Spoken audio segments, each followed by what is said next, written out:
Ya, jadi saya terus terang merasa sedih ya mendengar pemerintah membubarkan dan melarang FPI beraktivitas sebagai ormas. Dan menurut saya tindakan itu betul-betul menggunakan pendekatan represifme ya, oleh pemerintah tanpa mengedepankan sisi pembinaan terhadap ormas ya, melainkan kalau saya boleh mengatakan bukan pembinaan tapi pembinasaan, bukan dibina tapi dibinasakan.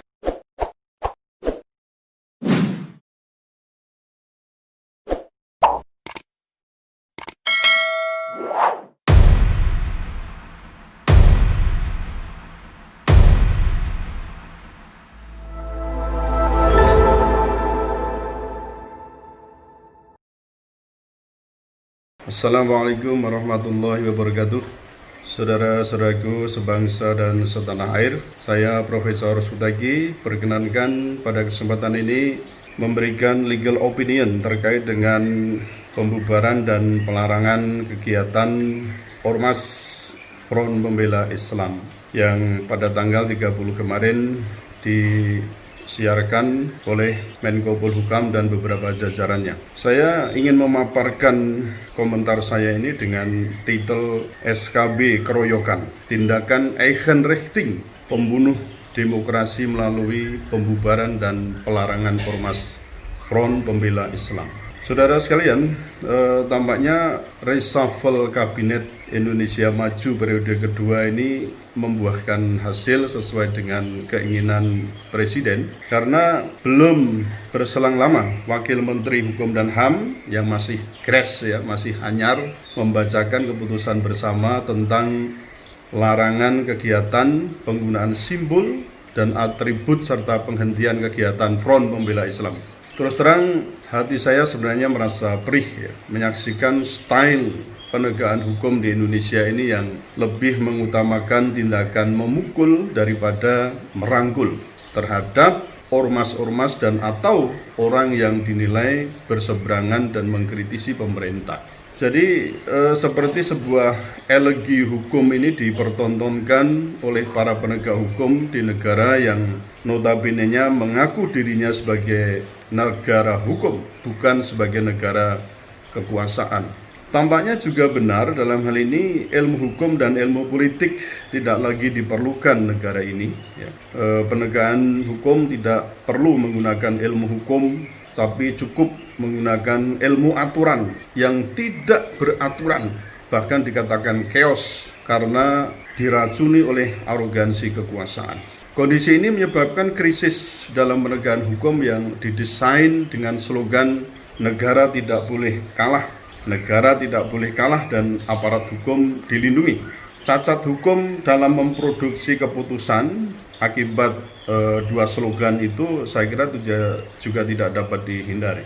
Nah, sebenarnya ya kalau kita bicara tentang pembubaran dan pelarangan FPI ini bukan sesuatu hal yang baru, karena pada pertengahan tahun 2019 itu Presiden Joko Widodo memang telah menyatakan tidak memperpanjang ya, izin organisasi yang orang mengatakan ini sebagai garis keras gitu ya, hardline, karena itu Front Pembela Islam dalam hal ini juga tidak diperpanjang SKT-nya ya, surat keterangan terdaftar pada masa jabatan presiden di periode kedua ini. Nah, pada saat itu melalui The Associated Press beliau berujar ya, jadi akan sangat mungkin yaitu melarang FPI untuk menjalankan aktivitas organisasinya, dan ini sebagai bentuk keprihatinan pemerintah terhadap kelompok-kelompok yang mengancam reputasi Indonesia karena menggabungkan Islam dengan demokrasi. Selain itu, kelompok-kelompok tersebut, maksud saya FPI itu kerap berlawanan dengan ideologi negara ya, dikatakan begitu. Hal ini tentu dikatakan mengancam kerukunan bangsa. Apakah ini benar? Dan wacana itu ternyata di akhir tahun 2020 menjadi real ya, nyata, dijalankan oleh pemerintah dengan penerbitan SKB yang saya sebut itu SKB Keroyokan ya. 3 menteri dan juga 3 lembaga papan atas ya. kita memang prihatin ya atas hak berserikat dan berkumpul dalam bentuk ormas di Indonesia ini. Hak konstitusional di negara demokrasi Pancasila ini seringkali harus diberangus oleh ketakutan rezim yang sedang berkuasa. Karena ormas ini dianggap anti NKRI, anti Pancasila, dan juga dikatakan intoleran, ya sebagaimana alasan yang diterbitkan melalui SKB keroyokan ini. Dengan tudingan seperti itu, seolah semua kebaikan dan peran serta ormas dalam menghadapi musuh negara ini hilang, ya, juga terlupakan dan juga dilupakan. Tudingan yang sebenarnya secara hukum itu sulit untuk dibuktikan di pengadilan yang independen, akhirnya menurut saya justru lebih bermuatan pada politik, ya, karena pembuktian ini seringkali justru digiring pada penerapan prinsip negara kekuasaan atau mahstat, yang mana pemerintah akan bertindak secara ekstraktif institution dengan dalil contrarius actus. Saudara-saudaraku yang saya cintai, marilah sebenarnya kita bisa duduk bersama, berdialog dan mendialektikakan gitu ya, pemikiran itu agar ya peradaban kita di Indonesia itu bisa dibangun menjadi lebih baik. Pemerintah juga sebaiknya tidak main Eigenrichting, main hakim sendiri ya, dalam menangani kasus ormas itu. Mestinya juga tetap menggunakan cara-cara beradab sesuai dengan prinsip negara hukum yang bolak-balik itu dinyatakan oleh Presiden juga oleh beberapa menteri, yaitu apa? Melalui due process of law, bukan orang mengatakan mungkin vandalisme, ya. Itu style yang ingin melakukan tindakan hantam dulu, ya, urusan lain itu nanti belakangan gitu loh, ya. Nah, kita sebenarnya harus dalam hal ini juga pemerintah membuktikan bahwa pemerintah sebagai tangan panjang negara itu benar-benar melindungi seluruh tumpah darah Indonesia seperti amanat alinea keempat Undang-Undang Dasar Negara Republik Indonesia tahun 1945. Dan saya yakin ya, FPI itu bukan seperti OPM dan juga atau kelompok teroris yang lain. Nah, kalau kita mau jujur ya, mengapa sekarang ini OPM masih tetap ya hingga sekarang ini tetap eksis begitu ya, dan tidak pernah dinyatakan sebagai teroris, agar kita bisa secara mondial menyatakan bahwa OPM itu kita perangi secara ya internasional kalau perlu ya dengan slogan War on Terrorism, atau mungkin perlu dinyatakan sebagai kelompok yang radikalis gitu ya, atau kelompok yang terpapar radikalisme, sehingga kita pun bisa memeranginya dengan slogan War on Radicalism. Nah, tapi pertanyaannya kan, mengapa justru OPM itu hanya dikatakan sebagai kelompok kriminal sipil bersenjata atau KKSB. Nah, di sisi lain, ya, FPI harus secara jujur sebenarnya kita akui ya, telah membantu menyelesaikan penyakit dan derita rakyat. Karena apa? Berada di garda terdepan terutama ya, ketika rakyat itu dirundung penderitaan. Contohnya dalam hal bagaimana penanganan bencana-bencana alam ya di Aceh, di Palu dan seterusnya, itu kita bisa menyaksikan rekodnya, saya kira sangat bagus sekali. Bahkan diakui oleh organisasi internasional. Nah, kalau ada sedikit problem itu saya kira wajar ya, dan mungkin hampir semua ormas yang secara tulen memperjuangkan nasib rakyat dan umat itu bisa berbenturan kepentingannya dengan pemerintah, atau mungkin di situ bisa kita katakan konflik of interest, itu akan sangat mungkin terjadi. Itu wajar. Nah, maka yang terpenting sebenarnya bukan memukul, tetapi bagaimana merangkul. Bukan menggebuk tapi memeluk. Nah, ini prinsip-prinsip yang kayaknya retoris, tetapi ini penting sekali saudara sekalian. Nah, sebagai organisasi yang tua dan telah malang melintang dengan segala derita dan tantangan yang dihadapi, saya kira anggota FPI tetap akan menjadi insan militan ya, dalam membela keadilan dan kebenaran ya, serta peduli dengan sesama manusia tanpa melihat backgroundnya, SARA tidak melihat dari situ. Ya, jadi saya terus terang merasa sedih ya mendengar pemerintah membubarkan dan melarang FPI beraktivitas sebagai ormas. Dan menurut saya tindakan itu betul-betul menggunakan pendekatan represifme ya, oleh pemerintah tanpa mengedepankan sisi pembinaan terhadap ormas ya, melainkan kalau saya boleh mengatakan bukan pembinaan tapi pembinasaan, bukan dibina tapi dibinasakan. Nah, ini jadi keprihatinan yang tersendiri bagi saya. Nah, saudara sekalian, dalam hal ini perlu saya sampaikan, dengan SKB 6 kelembagaan negara ini sebenarnya menunjukkan adanya ketidakpatuhan pemerintah terhadap undang-undang dan juga putusan Mahkamah Konstitusi. Nah, saya bisa menyatakan berapa kali sebenarnya pemerintah menyatakan bahwa Indonesia itu adalah negara hukum. Apa artinya? Sebenarnya setiap penyelenggara negara dengan prinsip ini ya sejak awal harus memahami bahwa kekuasaan yang dipegang itu dibatasi, diatur, diarahkan oleh hukum ya, dalam arti ini bisa peraturan kelembagaan maupun dari sisi budayanya, agar tidak digunakan secara suka-suka kami. Istilahnya SSK. Ada rule of the game. Pada beberapa kesempatan saya pernah menyatakan bahwa penanganan kasus HRS, ya, Habib Rizik Syihab dan juga 6 anggota Laskar Front Pembela Islam itu, saya katakan pemerintah ya CQ polisi itu tidak patuh pada 2 putusan MK, yaitu putusan MK nomor 7 PUU 7 2009 dan putusan MK nomor 21 PUU 12 Romawi 2014 ya, berarti ini juntonya ke Kitab Undang-Undang Hukum Acara Pidana. Nah, pada kasus penerbitan SKB keroyokan ini, pemerintah ternyata saya nilai ya mengulangi ketidakpatuhan terhadap undang-undang, ya ini dalam hal ini adalah Undang-Undang Ormas dan putusan MK nomor 82 PUU 11 Romawi tahun 2013. Mari kita coba untuk menganalisisnya. Yang pertama, ketidakpatuhan pemerintah pada Undang-Undang Ormas tahun 2017 itu untuk mengubah Undang-Undang Ormas nomor 17 tahun 2013. Nah, saya melihat proses penjatuhan sanksi terhadap FPI ini tidak didasarkan pada SOP yang benar, yakni sesuai dengan pasal 62 Undang-Undang Ormas 2017, yang mestinya itu dilakukan melalui tahap-tahap yang sudah ditentukan secara prosedural.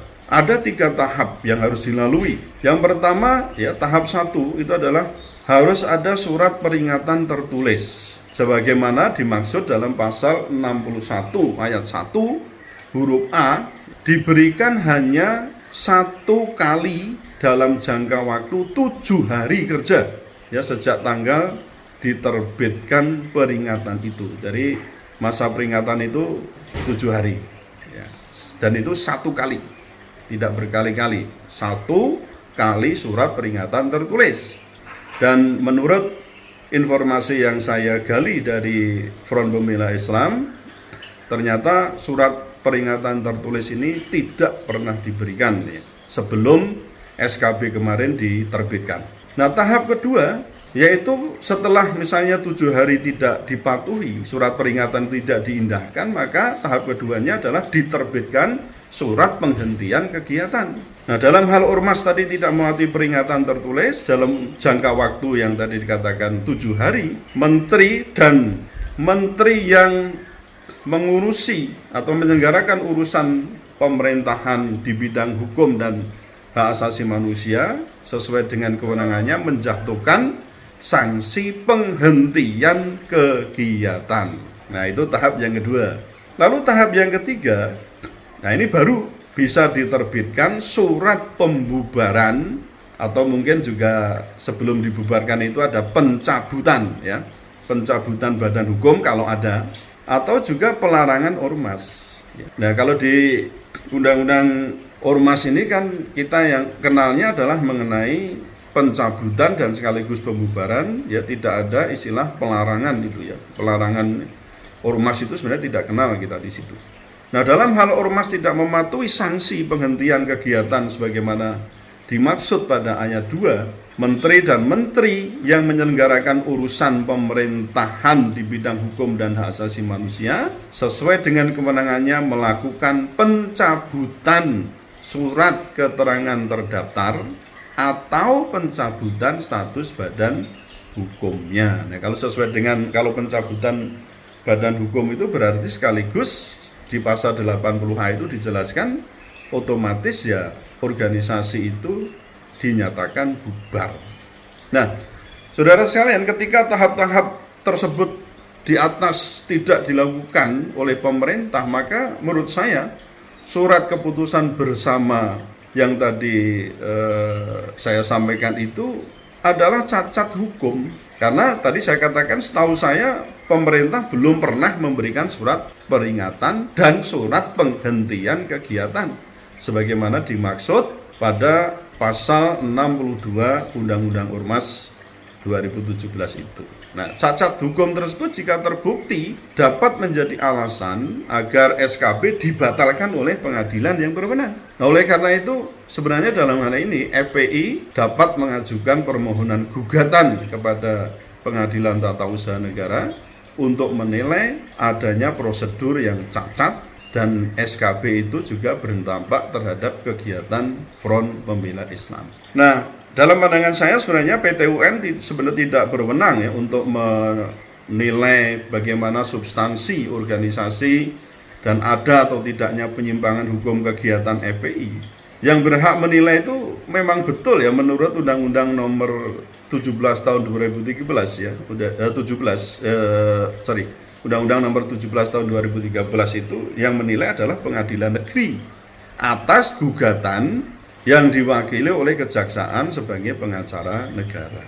Jadi sebenarnya saudara sekalian sudah benar yang diatur dalam Undang-Undang Nomor 17 tahun 2013 itu secara detail ya bagaimana tahap-tahap mengadili ormas yang dinilai menyimpang.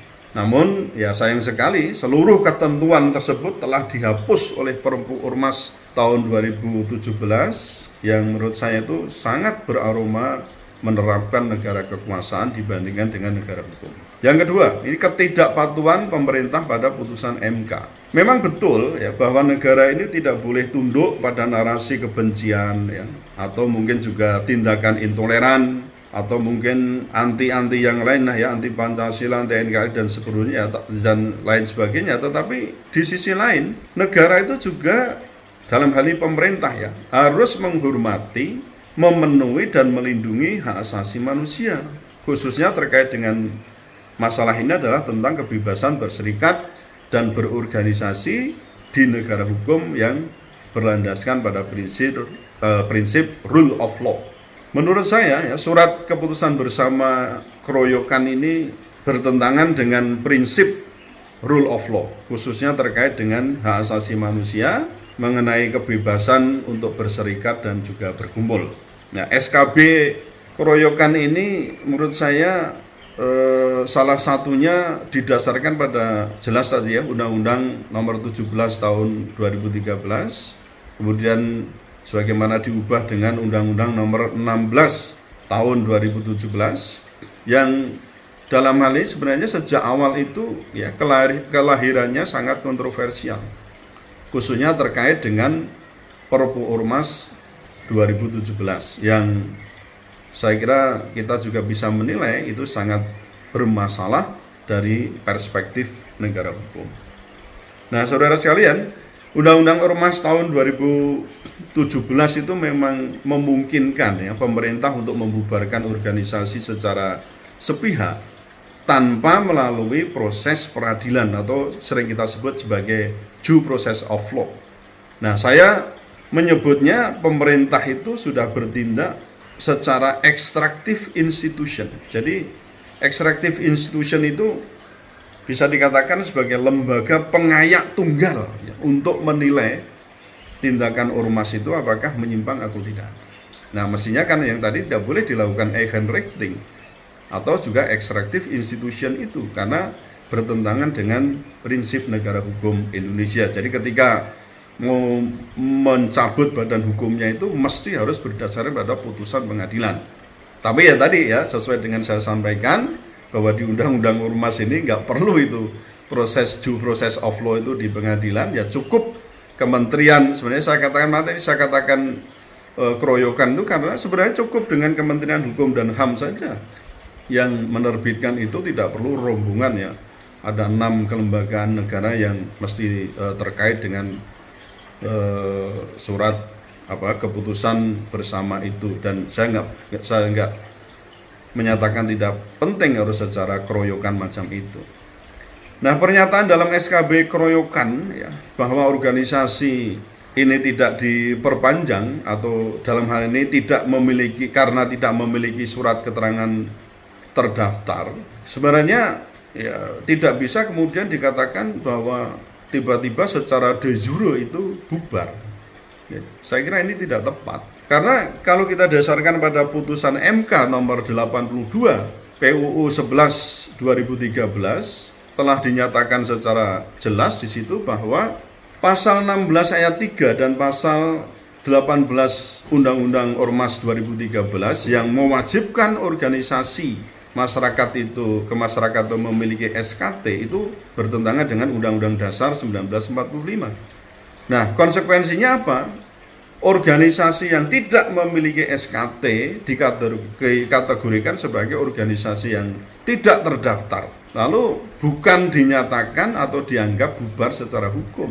Jadi penggunaan istilah de jure untuk menyatakan suatu organisasi bubar karena tidak terdaftar atau tidak diperpanjang SKT-nya harus didasarkan pada dasar legalitas yang jelas, bukan suka-suka kami ya, istilahnya begitu ya.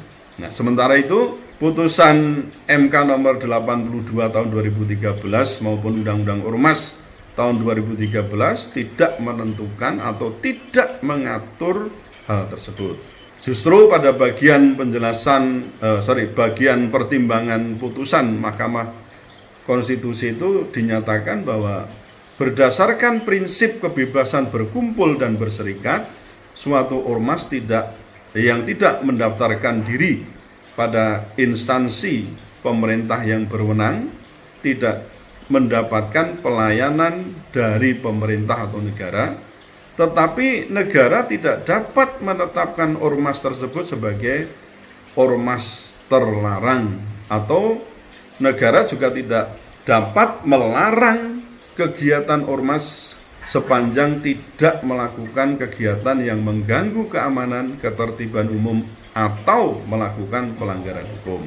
Nah, saudara sekalian, ketidakpatuhan pemerintah atas Undang-Undang Ormas tahun 2017 yang dibuat sendiri ya, karena ini berdasarkan Perpu Ormas ya, dan putusan MK yang tadi saya sebutkan itu sebenarnya menunjukkan bahwa pemerintah sudah turut menjadi penegak hukum yang bisa dikatakan ugal-ugalan ya, bahkan brutality, dengan melakukan Eigenrichting atau vandalisme terkait dengan penjatuhan sanksi kepada Ormas Front Pembela Islam itu. Nah, kecacatan penerbitan SKB ini mestinya menyebabkan SKB tersebut dapat dibatalkan ya, melalui gugatan ke Pengadilan Tata Usaha Negara. Eigenrichting dengan tindakan represif tersebut sebenarnya juga mengindikasikan bahwa pemerintah sedang membunuh demokrasi itu sendiri. Dan bisa dikatakan bahwa pemerintah betul-betul telah menjadi extractive institution yang tadi saya sampaikan sebagai lembaga pengayak tunggal penerapan sanksi atas dugaan pelanggaran hukum oleh ormas tertentu. Padahal, saudara sekalian, kita perlu tahu bahwa hak untuk berserikat, berkumpul itu termasuk hak asasi manusia yang seharusnya dihormati, dihargai dan dilindungi oleh pemerintah, yang sebenarnya kita sudah bolak-balik mendeklarasikan itu ya, pemerintah negara yang mengaku dirinya sebagai negara demokratis. Hukum yang tidak dipatuhi oleh pemerintah berakibat dyingnya demokrasi dan berakhir pada penindasan atas hak asasi manusia. Jika demikian, saudara sekalian, masihkah kita bisa dan berani menempuk dada seraya berucap bahwa Indonesia adalah negara hukum. Demikian apa yang bisa saya sampaikan terkait dengan SKB 6 kelembagaan negara yang intinya melarang dan kemudian juga membubarkan Ormas Front Pembela Islam. Kurang lebihnya saya minta maaf. Assalamualaikum warahmatullahi wabarakatuh.